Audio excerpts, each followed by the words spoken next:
Dis min wat dit gebeur, maar hier staan ek en my goeie vriend Stefan langs mekaar, want ons doen ritme nou al vir min of meer 7 jaar plus langs mekaar, en dit is 'n voorreg, dit is 'n absolute wonderlike voorreg om vir jou te sê welkom by Ritme Digitaal. Absoluut, Johan Smit, en waar jy ook al luister, waar jy ook al kyk, op watter sosiale media platform ook al, mag jy regtig die Here se woord beleef, want dit is wat in Johan en in my hart klop. Dankie vir soveel terugvoer wat ons kry. Soos ons twee deur die land beweeg vir verskillende redes, verskillende plekke, is daar soveel mense wat net vertel hoe word hulle gemotiveer, geïnspireer, hoe word hulle harte geraak, en dit is ons hele doel hiermee. So dankie, baie dankie vir daardie terugvoer. Ja, en soos ek gesê, dit gaan vir ons oor die woord. Die woord is ons lewe, mag dit afgee, mag die Here se woord ook jou lewe wees, elke dag.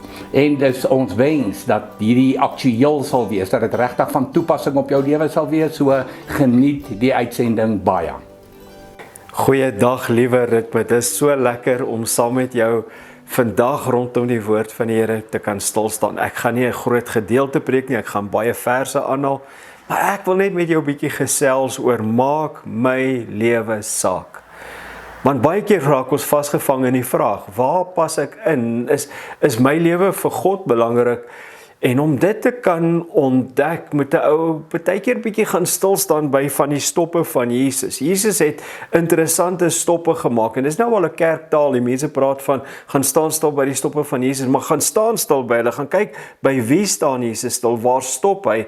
En ek en jy, ek weet nie of ons altyd by hulle sou gestop het nie, by Saggeus, 'n tollenaar wat regtig amper half uitgewerp was, by 'n vrou wat aan bloedvloeiing gely het, wat onrein verklaar was, en so kan ons deur die lys gaan, en ons kan eindig by 'n kruis, waar hy vir ons sonde geword het, en ek dink, wanneer ons die vraag vir die Here vra, maak my lewe saak, dan koppel ons die vraag baie keer aan ons identiteit van onsself, en dit wat ek en jy half na die tafel toe kan bring, en wat ons kan plaas om dit waardevol te maak, en dan verwar ons dit met ons foute, en met ons teleurstellings in ons lewens, foute en gebrokenheid. So ek wil so bietjie vandag met jou oor 4 goed praat, wat my denke oor my waarde vir God beïnvloed, en kan bepaal. So ek wil met jou praat oor jou afkoms, daai familielyn, daai familie, ons lodders, waar kom ons vandaan, en dan ons herkoms, ons lewenspad, die goed wat ons ervaar en beleef het, en dan een waarmee ons baie keer sukkel, ons voorkoms, hoe ons lyk, en waar ons in ons liggame en in ons lewens is, en dan ons toekoms, is alles in plek, en is alles in secure. So ek vra die vraag, maak my lewe saak, en dan het ek hierdie waardebepalers onbewustelik in my lewe, en die eerste een wat 'n waardebepaler in my onbewuste en onderbewussyn is my familie, is my afkoms. My familielyn, my uitdagings. Ek het altyd gesê, ek wil nooit soos my pa wees nie, en ek het die voorreg om my oudste suster in die gemeente te, en nou die dag sê sy vir my, as jy so opstap na die kansel toe, dan lyk jy nes ons pa. Nou ek wou dit nie graag gehoor het nie, want ek het altyd probeer om nie soos hy te wees nie, maar daar's 'n familielyn, daar's 'n lyn wat kom, en daar's 'n lyn wat in ons lewens bepalend is. Filippense 2 kom Paulus, en dan skryf hy, en hy sê in Filippense 2, hy sê ons moenie te veel van onsself dink nie, en ons moenie verkeerd optree teenoor ander mense nie, en dan kom hy en hy bring 'n manier van waardebepaling in wat ek en jy nie kan verstaan nie. Hy praat van Christus, hy praat van hom wat God was, Filippense 2 vers 5, en dan sê hy, hierdie gesindheid moet in julle wees, wat in Christus was. So, om my waarde te kan verstaan, moet my gesindheid syne wees. En sy gesindheid was anders. Hy was God, en hy het mens geword, en na mens het hy sonde geword, en na sonde het hy, het hy vir ons hierdie slaaf, hierdie diensknegt geword, om ons lewens te verander, Filippense 2 vers 5 tot 11, en hy was na God se beeld gewees, maar hy het mens geword. So, iewers in sy afkoms het hy verstaan wie hy is, waar hy vandaan kom, maar hoe dat hy sinvol vir ons betekenis kan gee hier op aarde. En wanneer ons na Jesus se lewe kyk hier op aarde, waar hy totaal mens was, vlees geword het saam met ons, het hy versoekings gehad, en elke keer was die versoeking wat die vyand na hom toe gebring het, na sy afkoms. As u die seun van God is. Elke keer na sy afkoms. Hy's pas gedoop, en dan sal hy stem uit die hemel wat sê, dit is my geliefde seun. Dit is my seun in wie ek welbehae het. En dis daai vars identiteit wat gedurig deur in ons lewens vasgelê moet word. Ons lê vas by 'n familielyn, ons lê vas by 'n afkoms, en ons moet die vars identiteit elke dag op ons lewens neem van ek is 'n seun of ek is 'n dogter van die Allerhoogste God. En ons moet ons nie laat mislei dat ons foute en ons afkoms en die goed waarmee ons struggle ons identiteit bepaal nie. Met die leuen dat my lewe ook nie saak maak nie. So, wat is my afkoms? My afkoms kom, en ek is vasgemaak daarin, dat ek is 'n seun van God. En ek gaan net nou so 'n bietjie meer met jou daaroor praat. As ek so 'n inleidingkie kan doen oor my herkoms. My herkoms is my lewenspad. Een van die vrae wat ek deesdae gedurig in berading vir mense vra is, hoe oud is jy? Want dit is bepalend in ons lewens. Jy sien, ons loop hierdie lewenspad, en elke mens in sy lewe het 'n geskiedenespad. Elke ene van ons het goeie en slegte goed gehad, en party van ons dink ons het net goed gehad, en party van ons dink ons is net sleg, en ons dink aan hoeveel foute het ek begaan om te land waar ek geland het. Ek dink een ding wat ons vandag, as ons oor herkomskort praat, moet vasmaak in ons harte, dat my waarde word nie deur my geskiedenis bepaal nie. En dis iets wat ons moet vir mekaar sê, en dat ons dit oor mekaar ook sal sê, en miskien moet jy vir die mense naaste aan jou vandag draai en sê, jou waarde word nie deur jou geskiedenis bepaal nie. Dink net wat kan in huwelike gebeur, as ons na mekaar toe kan draai en sê, jou waarde word nie deur ons geskiedenis bepaal nie. Kan jy dink wat dit kan doen? As jy na 'n kind toe draai en vir hulle sê, jou waarde word nie deur jou geskiedenis bepaal nie. Ek het tipies aan Dani se manier van dink, het ek gesit en dink nou, hoe het God na my gekyk met die wete dat ek sekere foute gaan maak, en die Vader het geweet ek gaan foute maak, en hy het my nog steeds by my naam geroep. Die Vader het geweet elke sonde wat ek gaan doen, en hy het reeds Christus, toe ek nog 'n sondaar was, gestuur, om in my plek te kom sterf, sodat ek sy kind kan wees. As jy na jou lewe kyk en weet jy het soveel dom foute begaan, dan bepaal ons baie keer ons waarde, en dan wil ons wonder of God ons waarde raak sien met dit wat ek gedoen het of sou doen. Maar as jy dan jou waarde wil meet dit aan die prys wat hy betaal het, want dit is die bepaler van jou waarde. Die prys wat hy betaal het, is die bepaler van jou waarde, en Christus het 'n volle prys betaal. Hy sien jou nie deur die lens van jou teleurstellings in jou lewe nie, hy sien jou deur die afgehandelde werk van Christus. Hy sien jou as sy seun of as sy dogter. Hy sien 'n pad wat hy met jou wil stap, waar hy jou kan transformeer deur sy Heilige Gees, en waar jy tree vir tree saam met hom stap en wegstap van jou geskiedenis af en 'n nuwe geskiedenis skryf in Christus.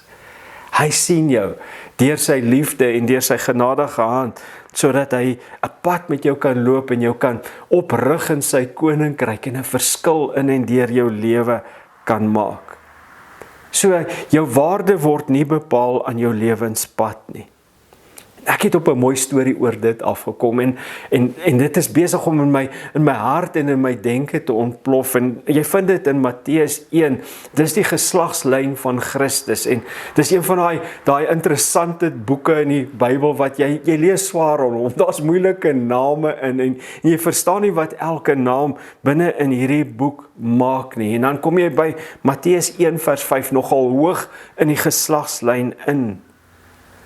Dan kom jy by Ragab die hoer. As jy by Jesus wil uitkom, moet jy verby die geslagslyn stap van Ragab die hoer. En Jakobus kom en hy beskryf iets van haar. In Jakobus 2 vers 25 in die 83 vertaling sê Rahab die prostituut is ook vrygespreek nie op grond van wat sy gedoen het en op grond van wat sy gedoen het toe sy die verkenners weggesteek het en hulle met 'n ander pad laat onkom het nie. 'n liggaam wat nie asemhaal nie is dood, soos die geloof wat nie tot dade kom nie ook dood. Ekskuus vir my hakel vanoggend. Maar hier's die ding. Hy sê Rahab is vrygespreek en ek het gewonder daaroor want ons verstaan dat vryspraak kom deur geloof en nie deur dade nie. En hoe meer ek die storie van Rahab gaan lees het ek agtergekom, sy moes vertrou het en geglo het, daar's 'n God wat met hierdie mense is. Sy moes geglo het in 'n God wat in staat is om hierdie mense en haar te beskerm, want sy het letterlik haar lewe in gevaar gestel om die verspieders te beskerm en om in hulle 'n ander pad te gee. So, dis haar geloof, dis wat sy gedoen het deur haar geloof. So, sy het haar geloof in aksie gesit. En dit wat sy gedoen het, het mense se lewens gespaar en het die gang van Israel bepaal en daarmee het sy geland in die geslagslyn van Christus. In Hebreërs 11, as jy nou wonder oor, het jou afkoms 'n finale sê in jou waarde voor God, in Hebreërs 11 word Rahab geplaas saam met van die geloofshelde van die Bybel. Dis vir my aangrypend. Dit is een van daai stories. Toe ek hierdie goed begin lees in die afgelope week en daaroor begin dink ek, ek wil hierdie met almal deel en julle is nou die eerste mense met wie ek 'n stukkie daarvan deel is. Sy word gereken as 'n geloofsheld ten spyte van haar afkoms en van haar herkoms, omdat sy geglo het en gedoen het wat sy geglo het en sy het geglo God is in staat om haar en die mense te red. Dis wat ons moet doen.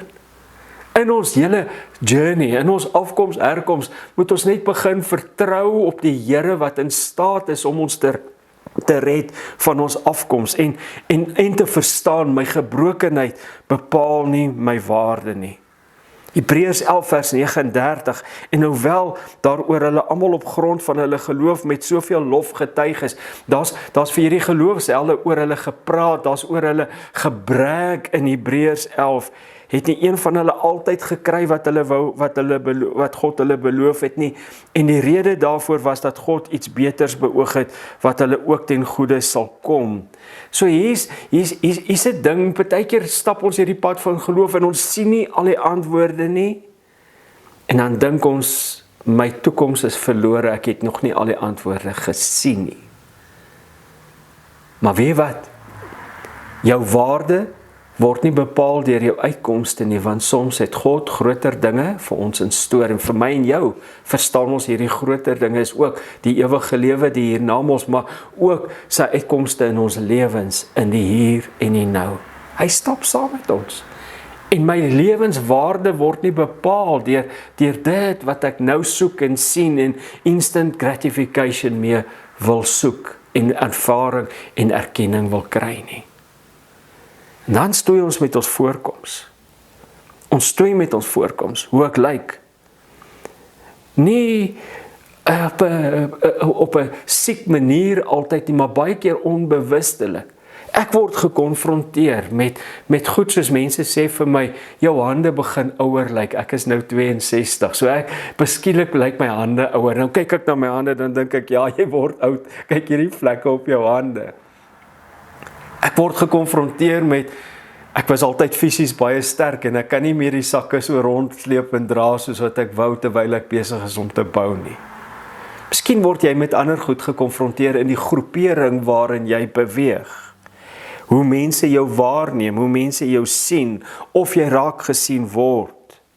Ek dink iets wat ons vanmôre vir mekaar moet sê, ek word nie erken of raak gesien en deur God oor hoe mense my raak sien nie. Dit is nie die bepaler nie. Ek het waarde omdat iemand vir my gesterf het.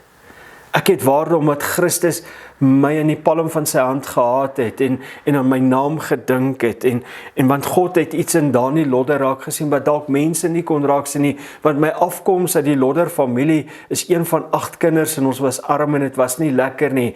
My herkoms was ek het draaie geloop wat skrikwekkend was. Ek het foute gemaak wat lewensveranderend kon wees. Voorkoms. Ek was nie die Hank nie, ek was nie die top rugby speler nie.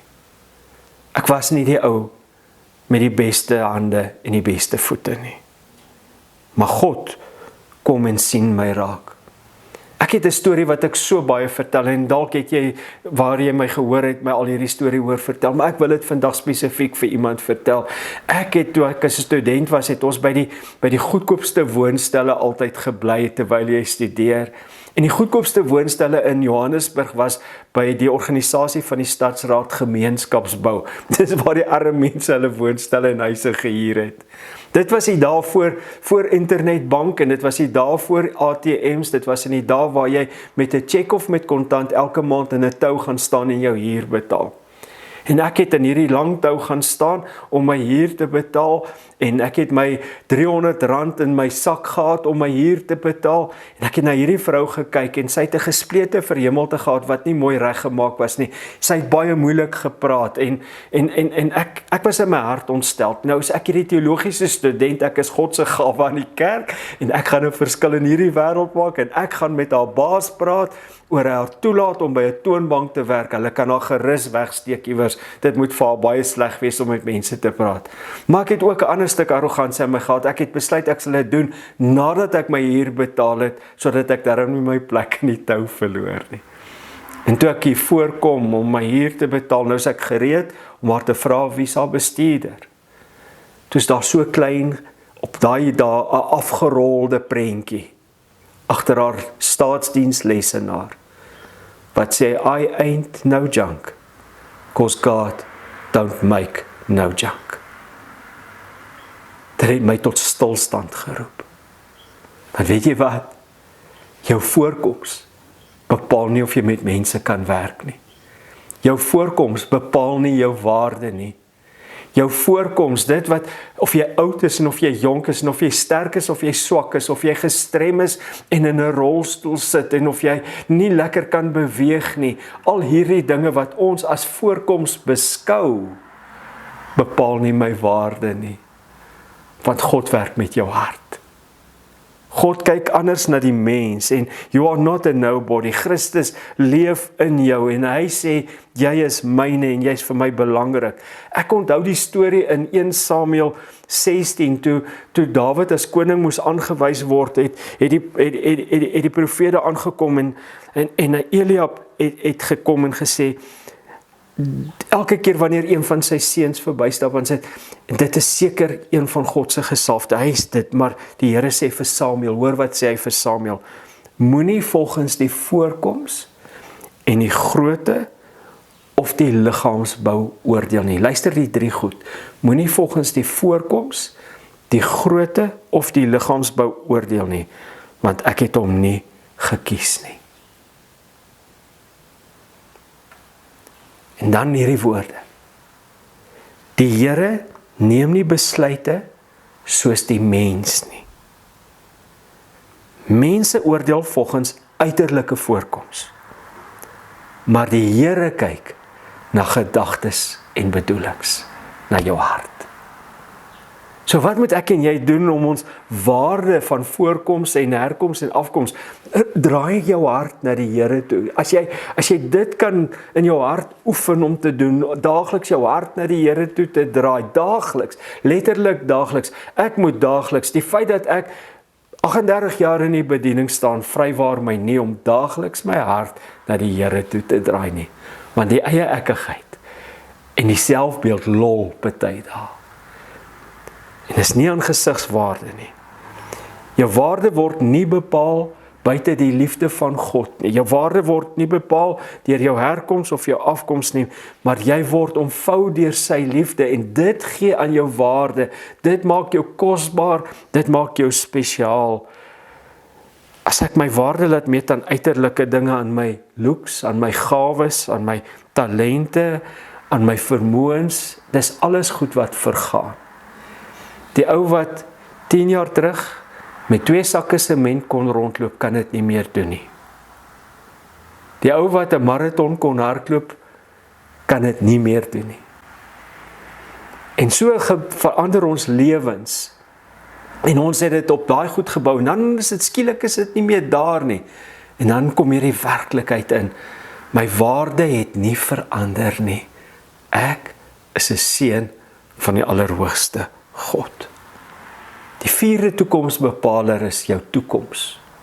Is daai deel of jou waardebepaler is jou toekoms. Is daar waar God 'n ander toekoms vir my en vir jou het as wat ek en jy verstaan, en luister my uit daaroor, want ons toekoms is nie altyd maklik nie.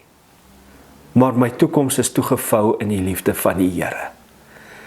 Ons maak van 'n versie wat ons buite verband ruk, om vir ons altyd 'n hoopvolle toekoms te gee, gaan haal ons 'n vers aan in die Ou Testament. Maar weet jy wat? Daar's 'n toekoms vir my en jou, al is dit swaar, al werk alles nie uit nie. Kan julle onthou, ek het in Hebreërs vir aangehaal, ons sien nie altyd die goed wat ons graag wil sien nie, maar God het vir ons iets beter in plek. 'n Veiligheid by hom. En my môre en my oormôre is veilig by die Here. Hoor dit vandag. My môre en my oormôre is veilig by die Here vandag. En elke tree wat ek hier gee op aarde, maak saak. En ek maak saak vir die Here, want hy het homself gegee as 'n losprys vir my, en hy het 'n prys betaal sodat ek sy kind kan wees, en elke tree saam met hom, weet ek, hy is by my. Ek wil by mekaar vat, 2 Korintiërs 1 vers 21 en 22, baie van ons ken dit, maar hoor gou hier, hy het ons saam met julle op Christus as fundament geplaas, terwyl God ons ook vir homself afgesonder het. Hy plaas my op 'n fundament, hy plaas my op iets vas, Christus. En hy het my, in Christus het hy my afgesonder, hy het ons as sy eiendom gemerk, hoor hierdie, hy het ons as sy eiendom gemerk, en die Gees in ons harte gevestig as deposito wat as waarborg dien vir alles wat hy ons nog gaan gee. Jog, hier is so 'n bietjie 'n teks, maar ek wil hom sommer net eenvoudig vir jou breek. Hy plaas ons in Christus op 'n vaste fundament. Nie my herkoms, nie my afkoms, nie my voorkoms nie, maar my toekoms is geleë in hom. En dan kom hy en hy merk ons, en mense vrees deesdae die merk van die bees. Ek is gemerk deur sy Gees. En sy Gees is binne in my, en sy Gees herinner my aan my kindskap, en sy Gees is die waarborg dat ek die ewige lewe sal hê. Dis die waarborg. Dis wat gaan maak dat ek in vrede die pad saam met die Here loop. En daarom kan ek in vrede stap met die sekere wete, ek is waardevol vir hom. Daar's 'n ou versie wat hulle in 'n kinderkerk altyd gesing het, jy is kosbaar en waardevol vir hom. Hy het vir jou prys betaal. Hy is lief vir jou. En jy kan dit elke dag in jou lewe toepas, en jy kan verstaan dat 'n gewone mens soos ek en jy in die hande van 'n buitengewone God kan 'n wêreld verander waar ons leef.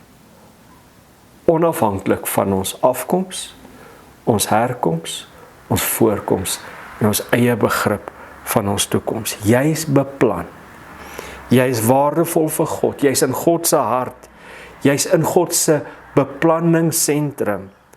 En jy maak soveel saak dat hy sy Heilige Gees gegee het om binne in jou hart te werk, en dat die Heilige Gees op hierdie oomblik vir jou intree by die Vader in dit wat jy deurgaan. En jy maak soveel saak dat Jesus jou voorspraak by die Vader is.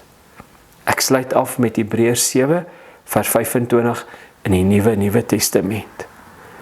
Dit is hoekom hy is God mense volkome red wat deur hom, deur Jesus, na God toe gaan.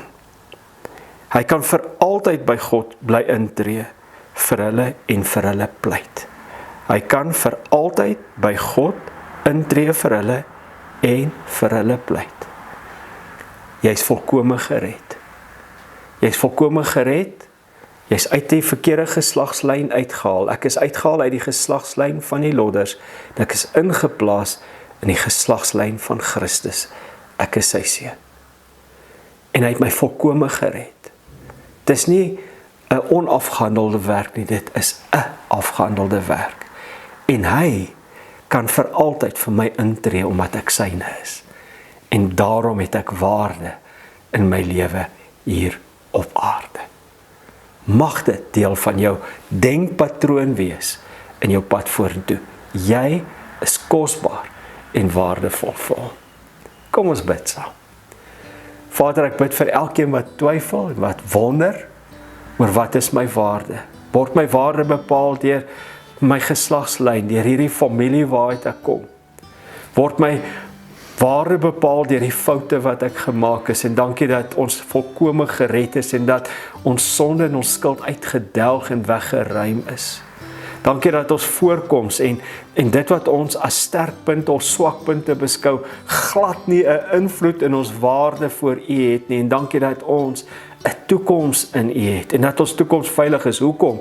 Omdat U ons op 'n fondasie plaas van Christus, en omdat U vir ons intree, omdat U ons kosbaar ag en vir ons pleit en intree by die Vader. Dankie dat ons in daardie plek, in 'n veilige plek, en dat ons daaruit kan leef, daaruit kan opstaan, en daaruit die lewe in die oë kan kyk. Ek dank U daarvoor. In Jesus naam. Amen. My gebed vir jou is dat jy in 'n ritme sal kom, om jou waarde in Christus elke dag raak te sien, en ons hoop ons sien jou volgende week weer by ritme. Wat 'n voorreg dat Johan en ek vanaand ook saam by hierdie afsluiting van hierdie boodskap kan gesels. Vanaand se boodskap was opbouend en kragtig, dit was die Here se woord. En dankie vir elke stukkie ondersteuning wat jy vir ons gee. Dis vir ons 'n motivering, dis vir ons 'n inspirasie om aan te hou en nogmaals aan te hou, om die Here se woord vir jou te bring. Dankie vir jou finansiële betrokkenheid, dankie dat jy ook jou beursie oopmaak. Op daai manier jou hart ook vir ons wys om hierdie prakties moontlik te maak. Ja, en die woord is nie net vir kyk nie, die woord is vir doen. En een van die maniere hoe is dat ek ook 'n verspreider, 'n woordverspreider, 'n goeie nuusverspreider word. Gee asseblief hierdie boodskap verder aan. En dan van my en Stefan se kant, albei van Ritme se kant, 'n wonderlike week vir jou verder.